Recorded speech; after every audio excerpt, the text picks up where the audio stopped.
it on your TV, iPhone, laptop, or iPad, or download the NTA mobile application from your Play Store or App Store.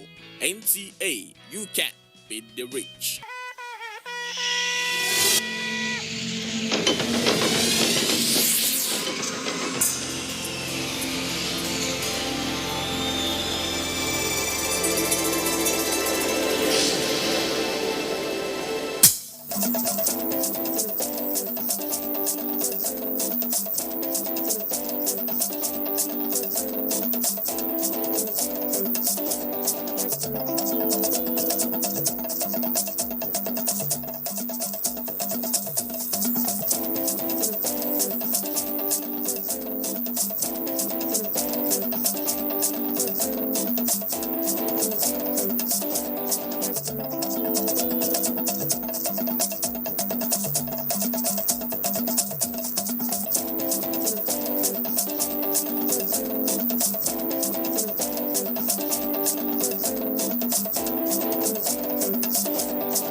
It's another beautiful Tuesday evening. Thank you so much for joining us on Nationwide today on the network service of the NTA. I'm Elizabeth Omori. Now let's begin with the presidency. President Muhammadu Buhari has implored Nigerians to, as a matter of honor, develop a mindset that not only shuns corrupt practices, but at all times focuses on the wider public good. He said this in audit particularly should not be seen as He said audit in particular should not be seen as a threat by those doing the right thing in government, but a means of improving their performance. President Muhammadu Buhari stated this at the opening of the Conference of Auditors General in Abuja. State House correspondent Adamu Sambo reports. Organized by the Office of the Auditor General for the Federation, the conference being attended by Auditors General from across the three tiers of government has as its theme, Building Government Audit Institutions Nigeria Needs for the 21st Century. President Muhammadu Buhari said with transparency, accountability, and good governance as the hallmarks of his administration, auditors are indispensable if the desired objectives are to be achieved. He therefore told them that as champions in the fight against corruption, armed with full range of audit tools, there is no aspect of government performance or expenditure that they cannot examine. What may be missing is the will to properly deploy the power that you have. In which case, I will remind you that underperformance by auditors or ineffective audits contribute largely to governance problems. Auditors, therefore, need to decide not to be part of the problem. I expect to see better and greater collaboration between your institutions and other anti-corruption agencies. I expect your audit reports to be current and of high quality. The president is, however, worried over the issue of quality in audit over the years, especially at the state level. He said it is strange that despite the significant cases of misappropriation that have been uncovered, the huge balances recovered, and the sentences being served by convicted public officials, including former governors, there has never been anything but clean audit opinions in respect of annual financial statements. One can either assume the audits are not thoroughly done, the auditors have been compromised, or the auditors are constrained in some way or other. What will it take to do a thorough job for the sake of your local government, your state, Nigeria, and for sake of future generations? I therefore urge you all to be diligent in your work. By doing so, you are not only improving the lives of citizens, you are also preparing the ground for a better life for the coming generations. President Buhari said, with or without any petition or allegation, auditors are uniquely placed and lawfully empowered to discover corrupt practices early and block the loopholes before they are exploited.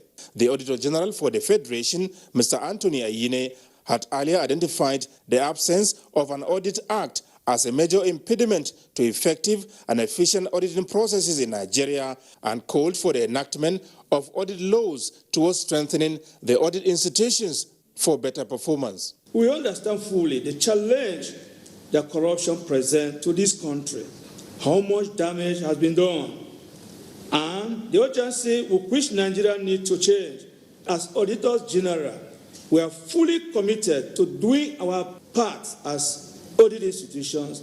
No matter how difficult it gets, we will not relent in contributing our effort to make Nigeria a better place. During the event, goodwill messages were delivered by representatives of the World Bank and Nigeria's EFCC, while the Conference of Auditors General in Nigeria presented an award of honor to President Muhammadu Buhari as champion of transparency and anti-corruption.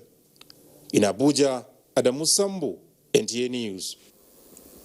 And the Senate has confirmed presidential request seeking confirmation of Kingsley Obiora as Deputy Governor of the Central Bank of Nigeria. This includes the appointment of Musa Shuaibu Nuhu as Director General of the Nigerian Aviation Authority, Professor Adeolu Akonde as Board Chairman of Nigerian Communications Commission, and Uche Onwode as member.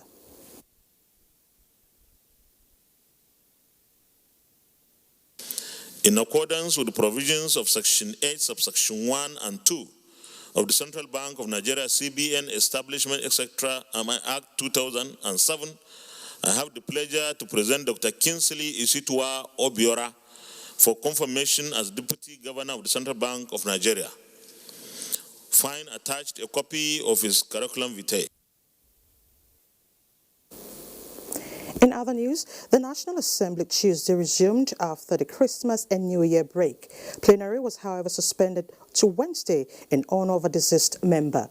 National Assembly correspondent Lami Ali reports.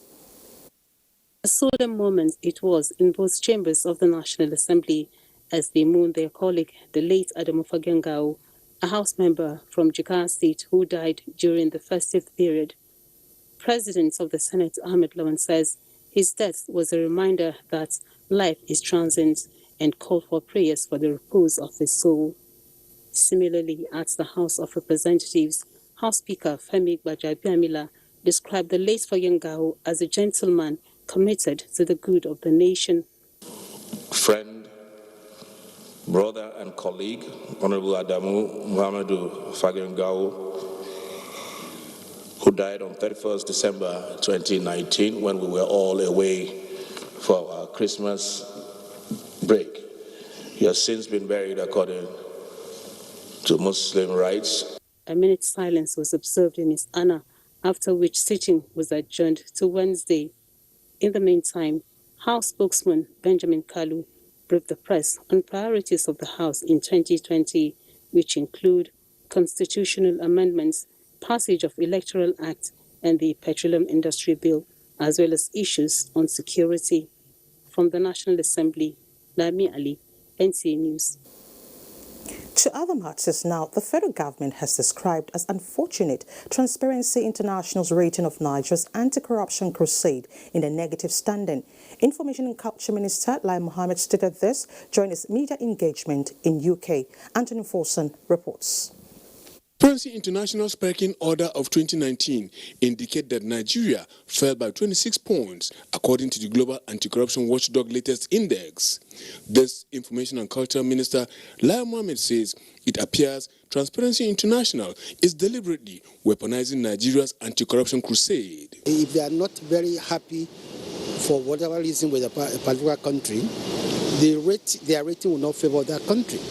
Otherwise, how can anybody say that this administration is not doing anything to improve the anti-corruption stance? And in any event, we are not fighting corruption because we want to impress any organization. We are fighting corruption because we believe that without fighting corruption, the much sought development in the country will not happen. The minister maintained that the over 15 million Nigerians who voted President Muhammadu Buhari for a second term in office made no mistake, given the confidence they built in the first 4-year term. The truth of the matter is that in 2015, this president campaigned on fighting corruption. He won elections. He was re-elected overwhelmingly again in 2019 because Nigerians actually believe, because they saw how much he has fought corruption. Then an agency now says that, oh, as a matter of fact, Nigeria is doing worse in the issue of fighting corruption. That's not correct. More so, the minister added that policies and legislations have been galvanized to entrench the war on corruption in the country. We have results to show for fighting corruption. We have put in place policies and legislation that has actually tamed the monster called corruption. For instance, apart from the TSA, which has saved us trillions of naira, we put in place the transparency portal, which enables every Nigerian that so wishes to go and find out how much is being spent by government every day. We will continue to fight corruption. We are winning the war. For the first time in the history of this country, high-profile, people have been convicted. And for those who say, oh, this corruption fight is selective, how do you say that when even serving senators, past governors belong to the ruling party are now serving jail terms? Their properties have been confiscated. So we must continue to fight corruption. All we need is encouragement, but we are not distracted by any rating because we know that we are winning the war. Lai Mohammed, however, said Nigerians must remain resolute in their support for the President Muhammadu Buhari-led administration and not to be dissuaded by the antics of naysayers. In London, Anthony Forson, NTA News. And out to the judiciary, the Federal High Court Abuja, in exercise of its discretion, has varied the bail conditions earlier granted to the chairman of the defunct Pension Reform Task Team, Abdulrasheed Maina. The court had earlier turned down his request to have the terms varied. Justice Okon Abang, however, granted the request following his inability to meet the conditions. Olabode Arewa reports. Following the earlier bail granted to Abdulrasheed Maina in his trial for alleged pension fraud, the defendant approached the court seeking variation of bail terms, which the defendant felt were stringent. Justice Okon Abang said the court took a risk to have granted bail to Maina in the first place because the defendant had not countered submissions of the prosecution that it was a flight risk and could jump bail, but only that at the USA and Dubai. The court varied the bail condition for 1 billion naira to 500 million naira, which was surety in large sum. Be a serving senator with developed landed property in Maitama, Usetu, Asokoro, the Central District of Abuja, or Katampe. The surety shall come with Maina on all hearing dates and sign a register before proceeding for its legislative duties. In Abuja, Olabode Arewa, NTA News. This is Nationwide on NTA. Time now to link up with Hingino John Adams in Lagos. Hello, Hingino.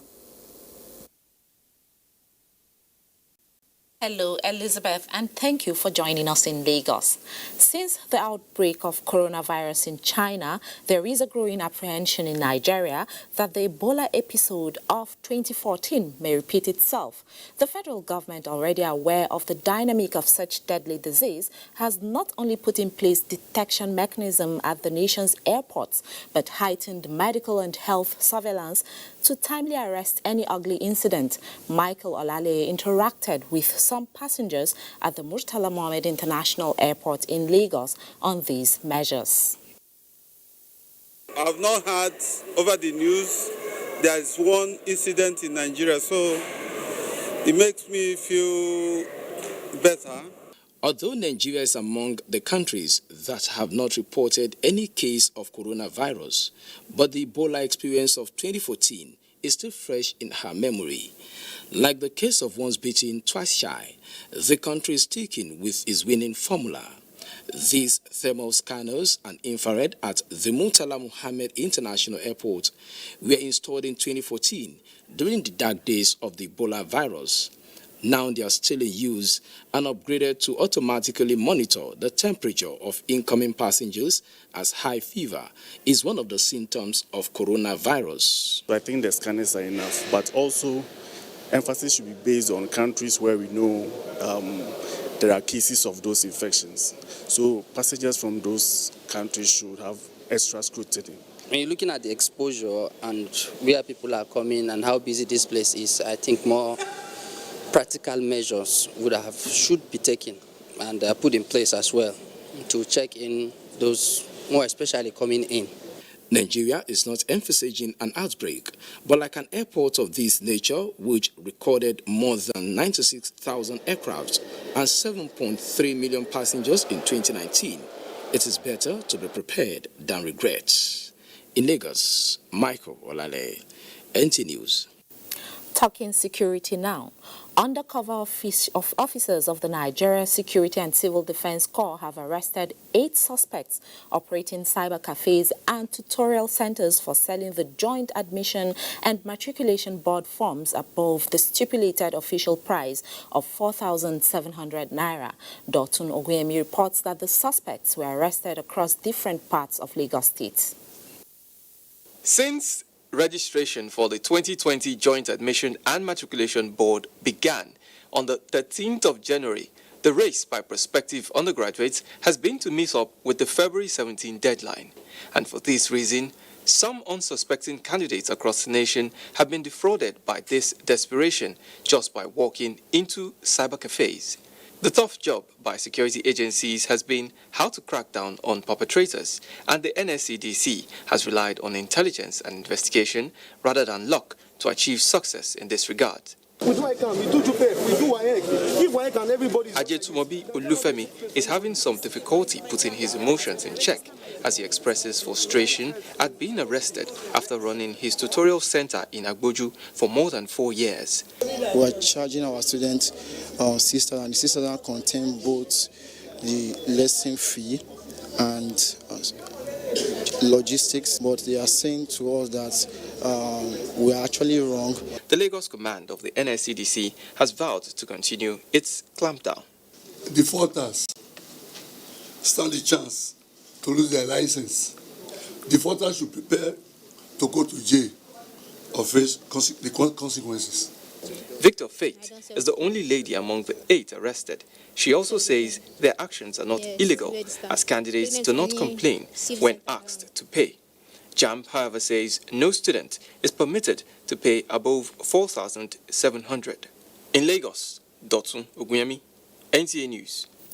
That's our contribution from Lagos. Nationwide continues after this break. Please stay with us.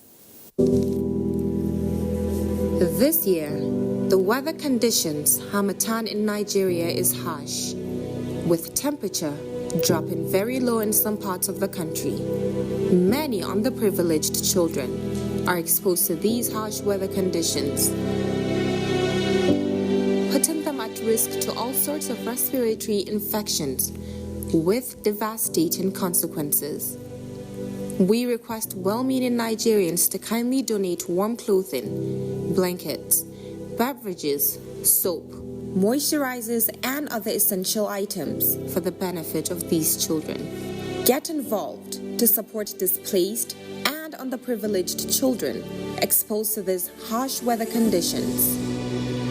Powered by Aisha Buhari Foundation.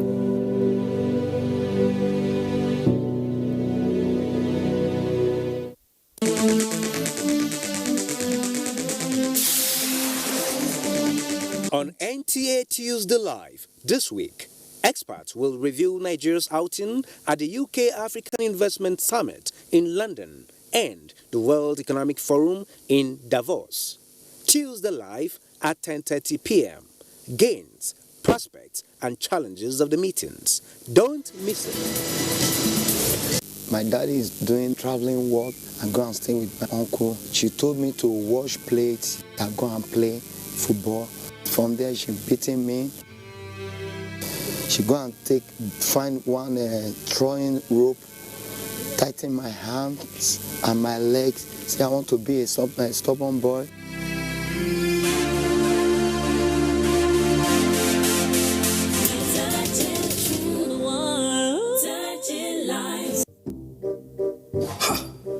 Not so fast. Look, I'm tired.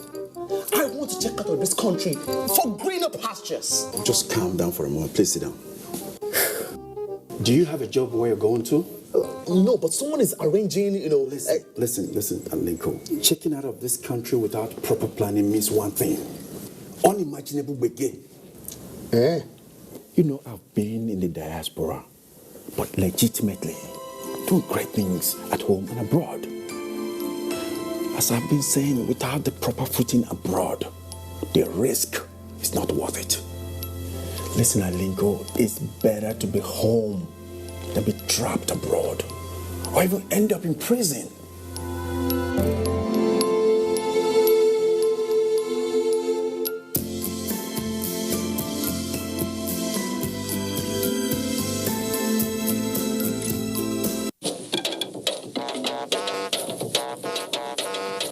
When you hear that sound, you know that Nigeria's most authentic newscast is about to begin.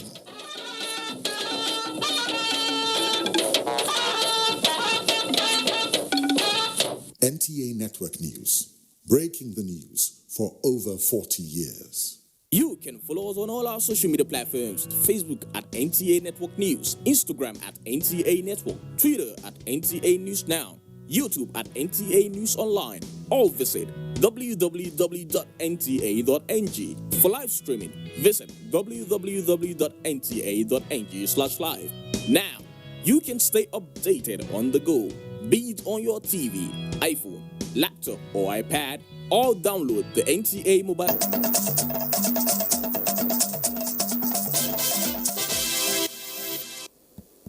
Thanks for staying with us.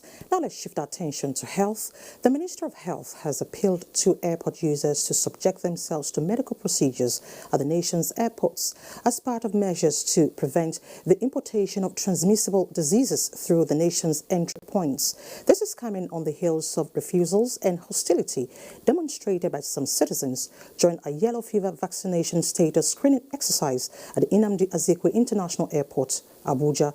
Emmanuel Ayimiro reports. A typical scenario at the Nnamdi Azikiwe International Airport, Abuja, whenever officials insist on passengers comply with standard health requirement for traveling.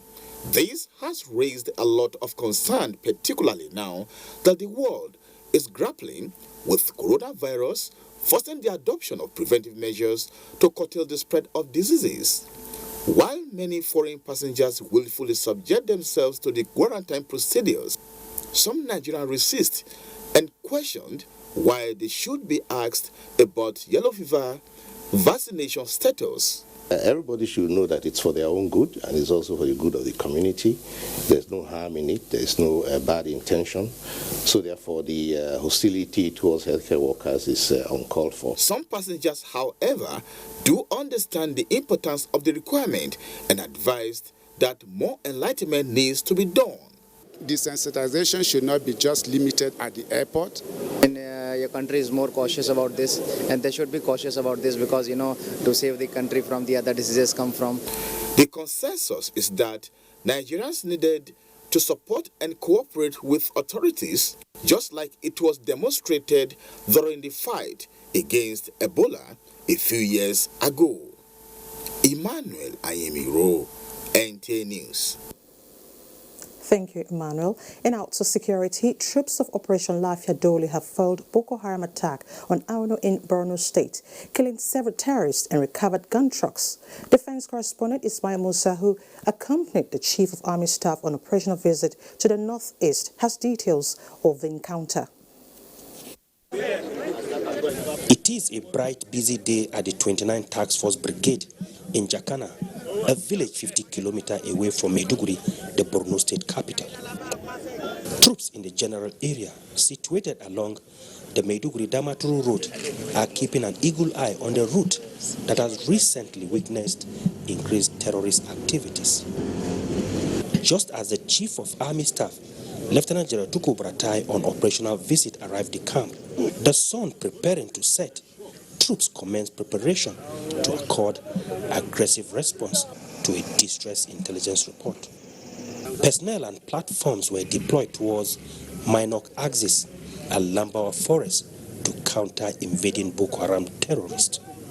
After the encounter, the criminals were said to have been subdued, many eliminated, one captured, 4 gun trucks and several arms recovered. In the thick darkness of the night, our convoy charged through, back to Maiduguri, the control and command center of Operation Lafia Dole. It is daybreak, and Lieutenant General Tuku Brata is here to commend the troops for their victory. And to went ahead to intercept these criminals along the Lampawa axis, and also that those that came around the road or across the road, and they were decisively dealt with. This must continue. We must continue to ensure that we do not give them any respite. We should not give them any chance. Is that clear? Yes, sir. A soldier paid the supreme sacrifice while 2 that were injured are receiving treatment at the University of Maiduguri Teaching Hospital and the 7th Division Medical Facility, Mimalari Cantonment, Maiduguri. From Maiduguri, the Borno State capital, Ismail Musa, NTA News. Thank you, Ismail, for your effort. Still on security, the Commissioner of Police, Imo State Command, Bolaji Fafora, has ordered full investigation into the murder of the senatorial candidates of the Action Alliance for Imo North Senatorial District in the 2019 general election, Undubisi Emenike. The police public relations officer, Orlando Ikeku, made this known in Owerri while commenting on the alleged killing of Emenike by security aide. Beatrice Anyim has details. The senatorial candidate of the Action Alliance for Imo North in the 2019 general election, Undubisi Emenike, hails from Ehimembano local government area of Imo State. He lost to the late Senator Benjamin Uwajimogu, who died in December 2019. The late Emenike was said to have been hit by a bullet from a civil defense officer while he was celebrating the victory of the candidate for Okigwe North Federal Constituency, who won the House of Representatives election in the just concluded rerun in Imo State. Reacting on the incident, the police public relations officer, Imo State Command, Orlando Ikoku, says the disease was taken to the Federal Medical Center Owerri, where he gave up the ghost after intense effort to save his life. The divisional police officer took custody the officer who is said to have fired, officer of the NSCDC. The Commissioner of Police, CP Bolaji Fafora, has ordered full-scale investigation into the matter. The PPRO further said the law would take its course when investigations are concluded. In Owerri, Beatrice Anyam, NTA News. And we're not done with security yet. Katsina State in northwestern Nigeria has witnessed a spate of banditry and other acts of terror in recent times. However, this security breach has been addressed by a strategic partnership between the state and the Nigerian Air Force. Correspondent Najatu Tijani reports. Sharing borders with 4 states and Niger Republic in the north, Katsina's position makes it a target for bandits brandishing guns on motorcycles. While the government is taking strident steps such as placing restrictions on motorcycles from 7 p.m. to 6 a.m., Governor Aminu Bello Masari is going the extra mile. The bandits come on motorcycles in the night, so anybody is seen on motorcycle except those who are on security services is considered to be a bandit. We are pleased and very appreciative of the performance of your men.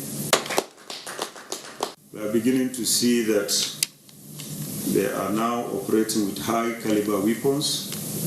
They are as good as Boko Haram terrorists. And the Air Force will look at the appropriate weapons that will match that, or else will not hesitate to level that forest to make sure that our people can go about their businesses without any fears. The resurgence of bandits in the state has been attributed to criminal gangs fleeing from neighboring states to Rugu Forest in Katsina. The Nigerian Air Force, however, says it will employ air power to destroy their hideouts.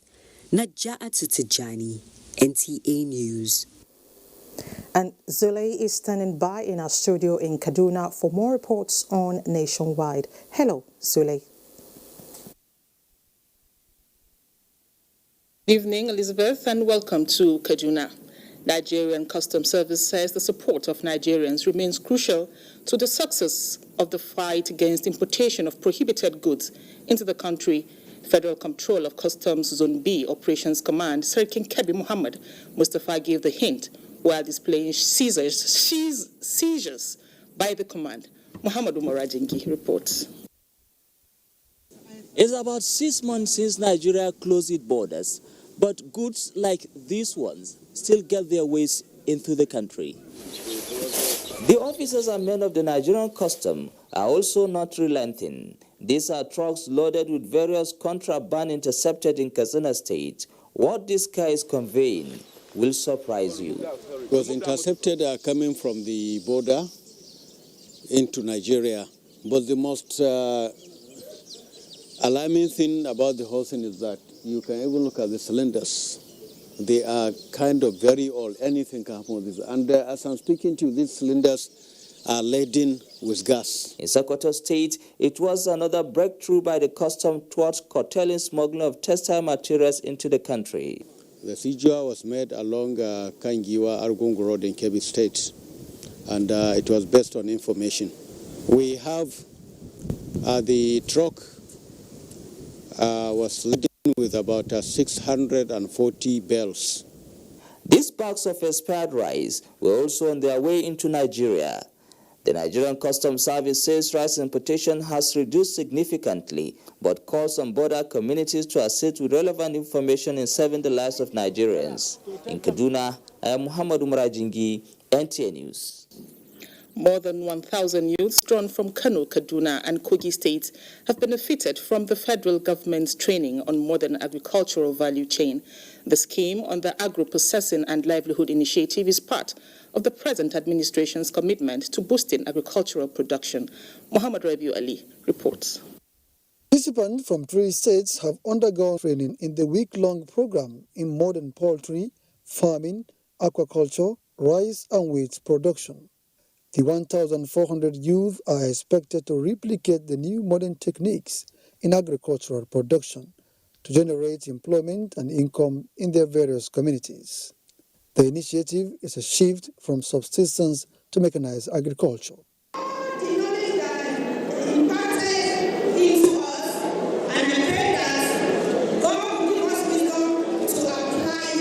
The commitment of the Buhari administration to lift youth out of poverty and unemployment remain on course in view of the rigorous training in agricultural sector.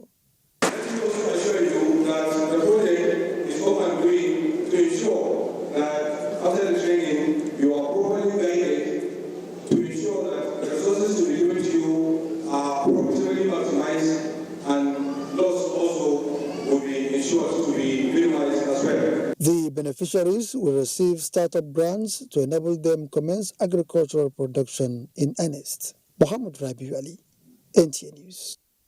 And that's our beat from here. It's back to Elizabeth in Abuja for more Nationwide. Good evening. Thank you so much, Zulay. Now to humanitarian services. First Lady of Nigeria, Aisha Muhammad Buhari, has enjoined Nigerian youths to keep positively into various programs of governments at all levels in order to contribute meaningfully to the development of the country. The First Lady stated this in a message during the distribution of food items to members of Kano State Road Traffic Agency in the state. State House correspondent Aliu Kabir reports. Over 2,000 staffs of the Kano State Road Traffic Agency have benefited from the gesture of Aisha Muhammad Buhari, courtesy of our Future Assured program, aimed at supporting hard-working Nigerian youth in gingering them to do more towards their service to humanity. This is part of our effort towards supporting the lives of women, youth and children in Nigeria. The items donated include rice, spaghetti and vegetable oil. With the flag off of the exercise recently in Kano, this distribution therefore to serve as a model in ensuring that the goods reach to the targeted beneficiaries. We are here actually to make sure we continue with the good work Our Excellency has been doing. food distribution, women and children empowerment. While appreciating the First Lady for this kind gesture, the managing director of the organization described the effort as a morale booster. The only thing I promise to do for the First Lady is should be in our prayers every day. So we decide to call everybody for her to see for herself that the people that she sent these food items to have been given these items. The exercise is expected to cover the whole country. In Kano, Aliu Kabir, NTA News. Still on humanitarian support, Nigerians have been urged to avoid actions that are prone to fire in other disasters for a safe environment. Akwa Ibom State Deputy Governor Moses Ekpo gave the advice during the presentation of relief materials to victims of various disasters in Uyo, the state capital. Charity James has more. Flood and fire disasters are some of the major disasters that frequently occur in most parts of Nigeria, including Akwa Ibom State. This has led to many victims being displaced, while also leaving others in agony. Hence, the response by the federal government through National Emergency Management Agency, NEMA, with the provision of relief materials to the victims. I feel very happy for them coming to assist us. So I'm very happy about it. I thank the federal government for this food me government give us. Some of the relief materials provided include bags of beans, flour, gari, and rice, among others. Presenting the relief materials to the victims, Akwa Ibom State Deputy Governor and Chairman of the State Emergency Management Agency, Moses Ekpo, advised Nigerians to guard against building on waterways and actions inimical to the safety of the environment. And hope that our people in this part of the country, like happens in other places where there are disasters, will benefit from both the support of the federal government and the state government. The distribution of relief materials, which was done under the supervision of the zonal coordinator of NEMA South-South Zone, will also extend to other local government areas in Akwa Ibom State. In Uyo, Charity James, NTA News. Our next port of call is Enugu, and Mina has some reports for us from that axis. Hello, Mina.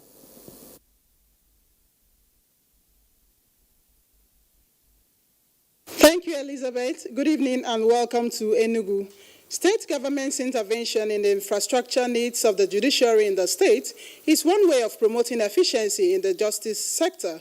President of the Court of Appeal, Justice Zainab Okachua, made the observation after a tour of some projects for the Enugu State Judiciary, courtesy of the state government. Justice Okachua was in Enugu in continuation of her tour of judicial divisions across the country. Susan Eze has details.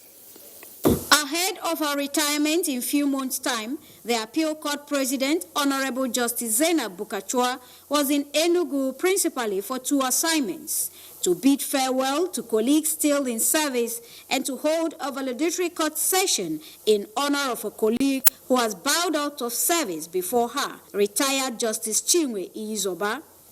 The Appeal Court President, having visited some project sites in Enugu, expressed delight over the remarkable interventions by the Ugwuanyi administration in the state judiciary, especially the customary Court of Appeal headquarters under construction. So we are very grateful for that gesture by Your Excellency. And then I also saw our judges' quarters, which were being renovated. We are very grateful. Congratulating Justice Okachua, the first female president of the Court of Appeal, for service well rendered to the nation, Governor Ugwuanyi assured her that the state government is committed to bringing improvements in the judiciary sector. Let me assure you that we will not relent in our efforts to ensure that justice is not only served, but also served speedily in a conducive environment with modern infrastructure. Justice Okachua was accompanied on the visit by other eminent jurists from across the country. In Enugu, Susan Eze, NTA News. And legislators from the Enugu State House of Assembly have commended federal government's efforts aimed at ensuring the completion of the ongoing rehabilitation work at the Akanu Ibiam International Airport, Enugu, before Easter this year. They gave the recommendation when the members of the House Committee on Works, led by the chairman, Chima Obieze, visited the airport. There are strong indications the ongoing work at the runway of the Akanu Ibiam International Airport will be completed by the first week of April. Earlier this year, the Minister of Aviation, Hadi Sirika, inspected the ongoing rehabilitation work at the Akanu Ibiam International Airport, Enugu, and assured that the first week of April deadline for its completion is sacrosanct. By our program of work, we will be delivering this runway, God willing, before Easter. Some key players from the Southeast zone, including ministers and governors, had visited the airport to see for themselves the feasibility of completing the work at the stipulated time. They expressed satisfaction with the level of work done so far. Quality of work, also good. Members of the Enugu State House of Assembly Committee on Works were also at the project site to get a first-hand information about the work, as they are eager to see the airport reopen soon. The airport manager, as well as the contractor handling the work, reassured them of federal government's commitment to deliver a quality job, which according to them is 60% completed. Members of the committee, as well as the Enugu State Commissioner for Works, reiterated Governor Ifeanyi Ugwuanyi's commitment aimed at ensuring that the Akanu Ibiam International Airport, Enugu, which is a gateway to the southeastern states, retains its international standard. In Enugu, Chineye Nwoye, and that is our contribution from Enugu. Nationwide continues in Abuja with Elizabeth after this commercial break. Lassa fever occurs when a person gets bitten by a rat carrying the Lassa virus. It is also contacted through the consumption of foods that have been contaminated by either the saliva, urine, or excreta of the rats. Lassa fever is deadly, so protect yourself and loved ones from it. Keep rats away from your homes. Ensure that leftover foods are properly covered at night and heat up properly before consumption. Wash fruits properly before you eat. Maintain regular hand wash with soap and water, as well as environmental sanitation.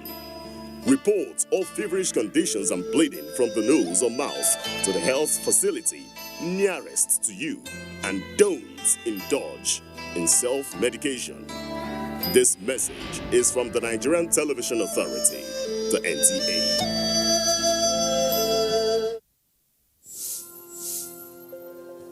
My name is Balaunti. I'm the Managing Director of Petroleum Product Marketing Company, a subsidiary of NNPC. There are significant price discrepancy between Nigeria and its neighbors across Africa. There's a discrepancy of between 150 to 250 naira.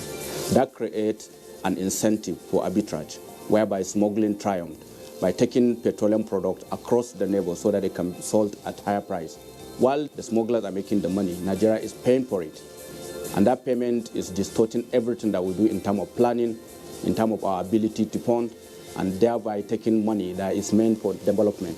The introduction of this Operation White will have a reduction of close to 6 million liters on a daily basis, which if you take an average of 150, translate to a saving of over 1 billion naira every day. That is the benefit of Operation White, and we have started seeing the great benefit. Glad to know you're still there. Secretary to the Government of the Federation, Boss Mustafa, is about now having a meeting with a delegation with African Biblical Leadership Initiative led by Jerry Ghana at the presidency. Let's join correspondent Mitari Ikben, who is live at the SGF's office for a situation report. Hello, Mitari. Mitari, can you please let us into the mission of the African Biblical Leadership? Hello, Elizabeth. Thank you. The African Biblical Leadership Initiative is a pan-African forum that brings together political and civil leaders who come together to deliberate on biblical examples of leadership with a view to addressing Africa's challenges and opportunities. The group is presently meeting with the Secretary to the Government of the Federation and they believe that the Bible is an encyclopedia of leadership examples, and as a result, they have come to meet with the SGF, who usually receives such delegations who plan to hold conferences in Abuja. The group has come to intimate the SGF that it will have its annual conference this year in Abuja. All right, so why the choice of Abuja for this year's conference?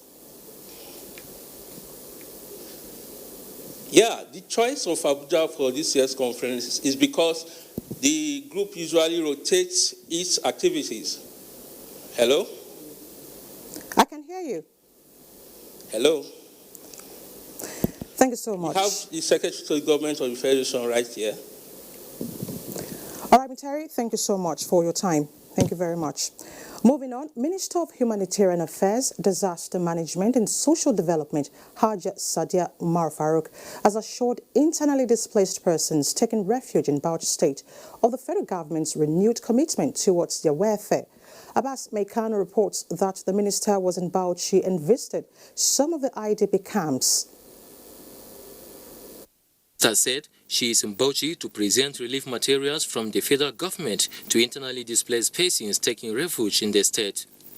She identified the relief materials brought to include 7,000 wrappers, 1,500 bags of rice, 1,500 bags of beans, 2,500 spaghetti, and 3,000 blankets, among others.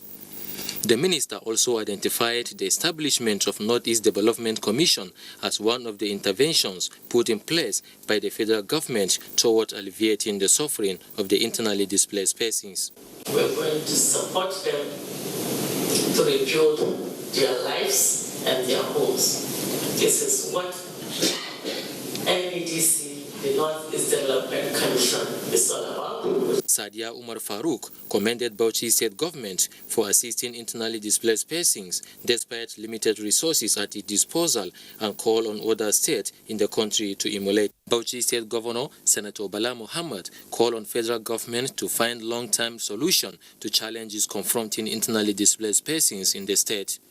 Represented by his deputy, Senator Baba Taylor, the governor said internally displaced persons from Northeast and other neighboring states are currently residing in the state and made a case for federal government intervention in catering for their welfare. He commended federal government for the gesture, which he said will go a long way in alleviating the suffering of the internally displaced persons. In Bauchi, Awal Abdullahi, NTA News. We now go back to Mitari at the SGF's office on the Biblical Leadership Initiative meeting. All right, Mitari, could you bring us up to speed about the thrust of the visit?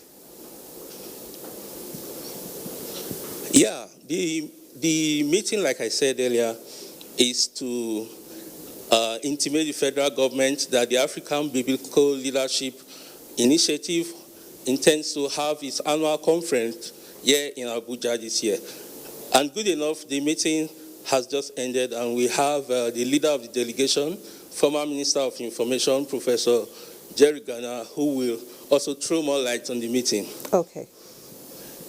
Yes, we came in. So, sir, can you let us into your mission for this meeting today? Thank you very much. We came as a delegation to brief the Secretary of the Government of the Federation on the decision of an Africa-wide forum, the African Biblical Leadership Initiative, which was initiated way back in 2010 in Addis Ababa, after the heads of state had a Africa-wide prayer breakfast in Addis Ababa. They set up this initiative just to promote good leadership, value-based leadership, leadership that honors integrity and honesty and competence and character and compassion and mercy. There's just people-oriented, the kind of servant leadership that we find stories illustrated in the Bible. So this is what they've been doing, and after initiating,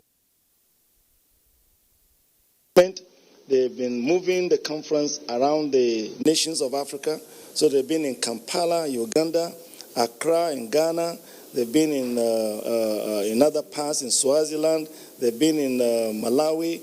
In fact, I had the opportunity of representing the Nigerian delegation in Yaoundé, Cameroon. So this year, the whole conference decided in Kigali last year that we'll move to Abuja. Okay. This is the 10th edition, and they said now the 10th edition has to be big. And if you want it to be big, go to a big nation. Okay, we also have the Secretary to the Government of the Federation who will tell us the level of commitment government is putting into this program. Well, I think basically, taking a cue from what Professor Jerry Gana has rightly said, it's leadership that is biblically based, value leadership.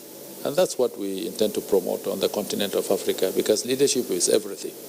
If you have a good leader who sets targets, who is focused, who casts a vision, people will follow. If you don't have a vision of where you are going, why should people go with you? So the objective, like you rightly heard, is that after a breakfast meeting in Addis Ababa, the leaders decided that, look, let's go around the African continent and promote this value-based leadership, the servant leader concept, that you are a leader, but you are a servant to the people who elected you. And you are supposed to do the bidding of the people who elected you to provide for their welfare, for their good and for their well-being. And that's an initiative that I think we are receiving with gladness here in Nigeria. And the government would partner with this conference and see that as much as possible we support it. And it's quite a mark of appreciation for Nigeria for the 10th edition to be cited here, and for the African continent to decide that, look, if we want it big, if we want it really, really big and good, come to a big country. Thank you so much. Thank you. So that's the situation. Back to you, Elizabeth. Thank you for your time, Mitairi. Moving on, the Ministry of Women Affairs is set to ensure that in this year 2020, no child is seen roaming the streets when school is in session. The Minister of Women Affairs, in a forum with the Federation of Muslim Women Association of Nigeria, met to iron out modalities on how street children will be taken off and sent to school.